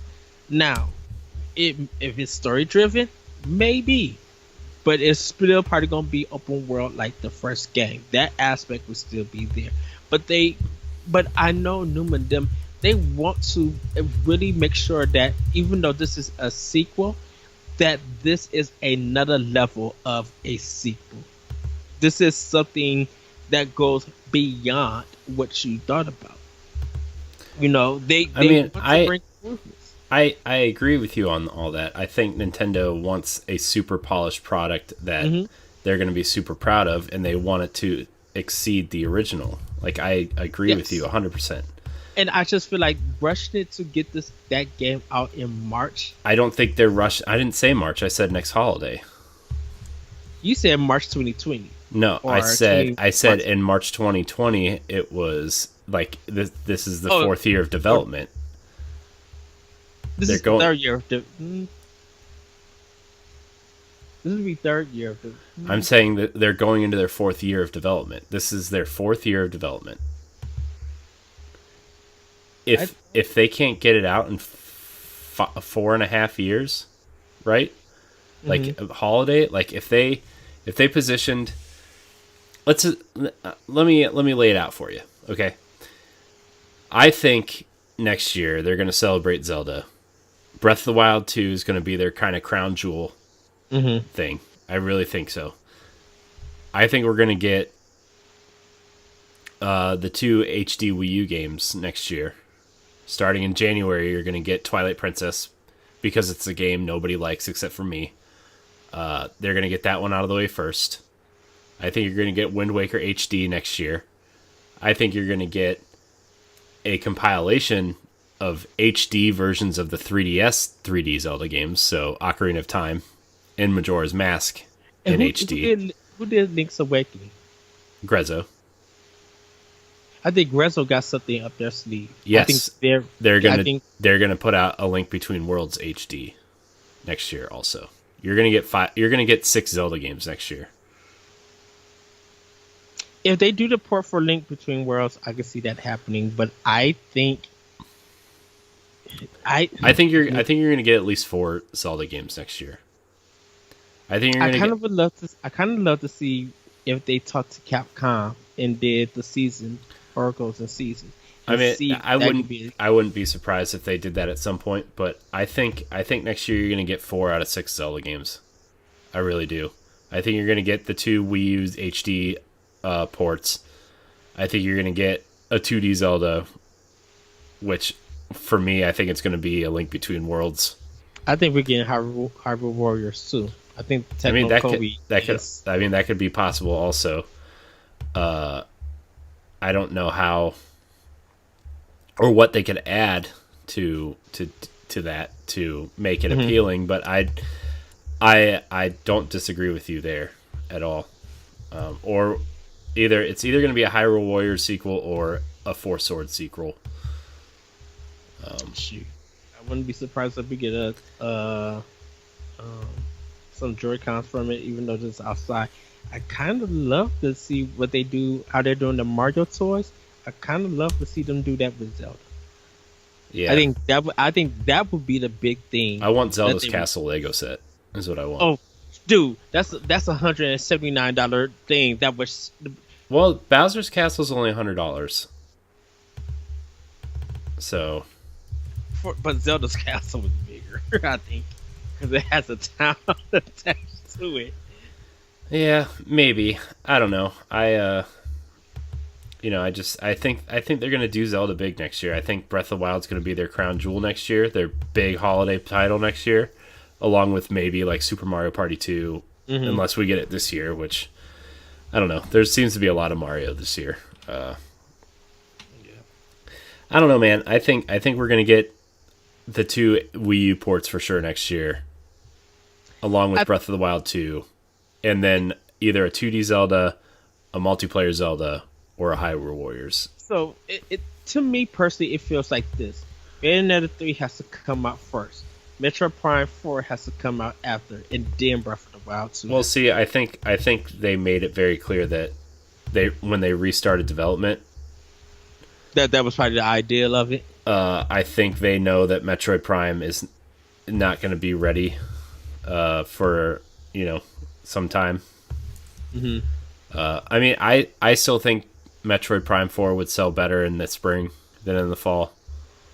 That's just me playing, devil's advocate or whatever, but I still think that it's going to come out in the fall or in the spring. Either next spring or the spring after. Probably the spring after. Because they could do a big Metroid anniversary that year. Yes. Like you have 3 anniversaries in a row. You got Mario, you got Zelda, and you got Metroid all in a row. Yes. Because I feel like Bayonetta, like if you had 2 non-Mario or Zelda franchises come out in the same year, I don't know, man. I still think we're going to see Bayonetta this year. I think because development on Astral Chain is done. And well, yeah, but whatever they have 3. Platinum has 3 teams, and they just opened another studio. Right, but reason why I bring up Astral Chain, it feels like they were working on Astral Chain. They finished that project to get back to Bayonetta 3 to see what they could test or see what people like from that game and doing Bayonetta 3. And so now the focus for Nintendo and Platinum is Bayonetta 3 now. Astral Chain is out the way. Now it's the focus. So now we should be able to see more of that. I think Metroid Party has now gone into production where they're actually developing the game. Well, I think everything. Go ahead. Oh, I was just gonna say, I think Metroid's been in development for a while. I just think, I think they're really like. I feel like. How do I want to put this? I feel like active development on Metroid, like, really, like developing, like. I feel like the mechanics and stuff are there for Metroid. I feel like they're really getting deep into their design and their modeling and their animations and stuff. Like, I really just think they're... I don't know. I feel like Metroid might be farther along than we think. Like, that's just me. I really just feel that way. Although I know last year we talked about all those key hires that they've been having. I think even early this year we talked about some, but I don't know, man. I still feel like Metroid might be farther along in development, and these are just kind of like people to steer the ship towards the end goal. I still think Metroid is 2 years away. I think Metroid is next year, because I think they got their hiring. I think they got their team and stuff, and now they're going in, because I'm just like with the new hires, I feel like they probably will be making new assets and seeing the old stuff and making them probably better. So I think that would come out next year. I think they're trying to get the Zelda marketing together for that game to be ready when it's released. But I don't think Breath of the Wild 2 is going to release next year. Unless they put in some mad work. I mean, I definitely think Breath of the Wild 2 is way further along than Metroid. Well, yes, that is true. But I think I think Breath of the Wild is a bigger game, and it didn't have to restart from the beginning. what they're adding in into that, adding in and polishing, and like I said, probably throughout that development, even though they were using ideas that they had from Breath of the Wild DLC that they was going to probably do, they probably added more stuff. They probably were just like Nintendo are good puzzle solvers. If something don't work, they take it out. But if they could get it to work and refine it, they're going to do that. And that's probably, it was just like, we probably could add some more stuff in, or we got what we want, but the execution is not working. What can we give and what can we take to make it better? And like I said, if Numa comes out and does a video that the game is getting delayed, then what? I just feel like I feel like it's just not ready until we see more. And I feel like we'll see it in 22. And I feel like that's when that game is ready to go. Even though it's going to be 35 years next year, it's just not ready. I just feel it in my bones that it's not ready. Now, if it does come out, once again, I owe you another chicken sandwich. We'll talk about that later. No, if I'm right, you're buying me Zelda. No, I'm just kidding. You know, I had to swig for that one. I had to swig. But you know, like, let's just spitball how they could do Zelda's 35th anniversary next year, because, you know, I know you said different, but let's just say Breath of the Wild 2 is coming out next year. Mm-hmm. Let's just say it is. Let's say it's their big holiday title, their big push for holiday title. I still think a Pokemon Silver remake is coming, like in the vein of Let's Go. But and that would be like their big holiday push next year. But how would you see them doing Zelda the way they're doing Mario this year? Like, how would you see them doing Zelda? Collection wise? Well, I mean, anything, you know, like anything? Capped off by Breath of the Wild 2, of course, but I think their first priority would be Legend of Zelda 2 getting a remake. And that game, that would be interesting to see. That game really needs to be remade. Yacht Club's remaking it, right? If they decide to keep it 2D, I think they could go in and find out what stuff didn't work. What stuff did the translation mess up that game, and why it came out that way. If they decide to make it 3D, you know, kind of go in and make it 3D, I would be interested to see how they go about that, because that would be like the Breath of the Wild 2 mini game, like a pre-show game, because of all the different towns and stuff that you visit, and it's very non-linear at some points and stuff. But it would be something like really interesting to see. Of course, they can always do Ocarina of Time and Majora's Mask and stuff, but I think the Legend of Zelda 2 would be a good start, just showing that this game is getting a remake. I would love to see a Link's Awakening style. I mean, not like Link's Awakening, but you know what I mean, like that treatment. You know, I would love to see a 3D style 2D game in that vein. I want to see Zelda 2 come back and let people appreciate it. You know. Okay, so everybody is going to jump on me about this one, but I can see Tecmo Kobe doing it because of Neo.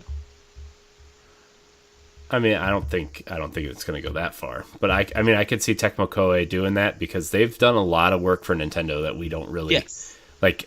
It's not really front facing. I'm not saying that it's a Souls game, but no. I think because of the experience of Neo, that team could work on Legend of Zelda 2 and make it a nice action or a nice adventure game to like really get in and be like, wow, we got this, because we know we could do it. We have the experience to do it. Well, it's not just that, but like, look at they totally did almost. I think they said something like 85% of the development on Fire Emblem. And they did the Warriors games, and they like they've in, like you said, Neo, and they've done work in that action space before. As crazy as it seems, like mix Neo and other M. Regardless of you like other M or not, Tecmo Kobe could, I think, take the Legend of Zelda 2 and really do something with it. Yeah. I mean, the only thing I would say to that is that they already have a Zelda remake team in Grezzo. But also, they're not going to spit out another Zelda game in 2 years, I don't think. Because, it took them, it was 3 years. Well, when did Twilight Princess HD come out? 2016? 16, yeah. So, it took them 3 years between that and Link's Awakening. And then when did Wind Waker come out? 2014? Yeah. Wind Waker came out before Twilight Princess? Yeah. No. I guess I could just look it up. Right, because the Wolf Amiibo was there after Wind Waker HD. So, yeah. Because that led into Breath of the Wild. 2013. So 4 years between Wind Waker and Twilight Princess came out in 2016. Right, we said that. Yeah. So 2.5 years between Wind Waker HD and Twilight Princess, and then 3.5 years. Well, shoot, no, because didn't they do A Link Between Worlds also? A Link Between Worlds was in 2014. Yeah. No, I'm just trying to think. I don't know. No. I think if it wasn't 12 or 13, it may have been 14. Because I know it won Game of the Year. A Link Between Worlds. Okay, here we go. Grezzo did... Okay, so Legend of Zelda Ocarina of Time in 2011. Wait, why did it not... Hold on. I'm getting their games right now. Okay. Ocarina of Time 3D in 2011. Four Swords Anniversary Edition in 2011. Majora's Mask 3D in 2015. Wait, didn't Grezzo do Twilight Princess and Wind Waker? I thought that was Enuma in them. I thought that was Eternal. Hold on, I'm gonna look this up. Cause now it's really bothering me. Yeah, okay. Nintendo EAD. You're right. I don't know. That surprised me. I guess there's two teams there then in EAD. Yeah, because I know Enuma. Okay, I was wrong. That was my fault. I think because Enuma was talking about Wind Waker, and I think he talked about Twilight Princess. I think both of them got talked in the direct by Enuma. Okay, well I was wrong then. So, man, I've been wrong a lot tonight. Maybe I should just retire. Ed, you need to find a new host. No, you're the host. Ed, I'm retiring. You need to find a new host. Otherwise, Jesse, when are you free? So I don't know. I see Nintendo's 2021 for Zelda to be. I hope it's as fun as I am expecting it to be. I don't know if it's going to be or not, but I really want it to be. I think Zelda, has had such an important resurgence when Breath of the Wild came out, and then with Link's Awakening, people loving it, that I want them to take as much pride in it as they do Mario, because I think it's like as popular as as Mario is, like, and as influential as Mario is, right? I think Zelda has been just as influential, if not more, daringly to say that. Yeah. I know that's kind of unpopular to say, but I think Zelda's been just as popular or just as influential, and I think that they deserve a 35th anniversary the way that Mario seems to be treated this year. So, of course, and people are willing to pay that money, and that's why I feel like if they do anything like for the HD re-release, that is the time that Wind Waker HD is going to make buku bucks for Nintendo because everybody wants it. Yeah. All right. Well, we're gonna wrap this episode of Nintendo Pow Block. If you're watching live on Twitch, we're gonna move into our retro game show. Remember, you can email us at nintendopowblock@gmail.com for your questions, comments, concerns, thoughts, and ideas read on our show. If you like the show, remember to subscribe wherever you listen to us to, whether it's podcast feed, YouTube, Mixer, Twitch. You just click that subscribe button. If you're listening on Apple Podcasts, remember to rate and review. It really helps with discoverability across all platforms because it goes directly back to our podcast host and into the analytics and then goes back out. And it really helps a lot on all platforms. So please do that. If you want to check out all of our content, you can go to bossrushgames.com and check out our newly redesigned website. All of our shows are available there, all of our VODs, and more to come next week. We're gonna have a pretty decent sized section about what our plans are next week. So yeah, Ed, where can we find you? You guys can find me on Twitter at @ButcherCode, and you can check out my podcast Optional Opinion on SoundCloud. I got 2 special guests coming next week, and you do not want to miss it. Nice. You can follow me on Twitter at IamCorianHD. You can also find all of us on the Boss Rush podcast, and you can download our Xbox podcast as well, Arsenal X. PlayStation stuff in talks. That's all I can say at the moment. So I want to thank you guys so much for watching the streams, watching the videos. I want to thank everybody for listening. And until next time, we love you. Bye, everybody. Woo-hoo.